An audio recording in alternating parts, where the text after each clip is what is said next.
how to change your zodiac sign on Snapchat. Hello everyone, welcome back to our channel. In today's video, I'll guide you on how you can actually change your zodiac sign on Snapchat. So make sure to watch the video till the end.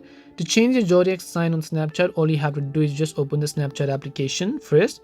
Then once you open the Snapchat app, you have to tap the Bitmoji avatar, which is at the top left hand side of the screen. Once you tap the Bitmoji avatar and come to your profile page, you have to tap the gear icon from the top right hand side of the screen.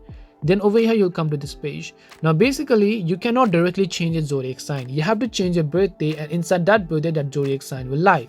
So for this example, if I come back here, you can currently see that I'm actually a Pisces, right?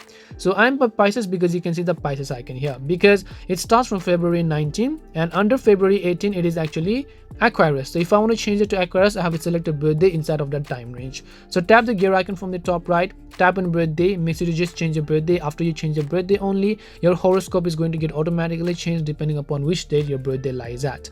So hope this video helped you. If it did help you, then make sure to leave a like and subscribe to our channel. If you have any questions, feel free to leave them down. Thank you very much for watching and see you in the next video.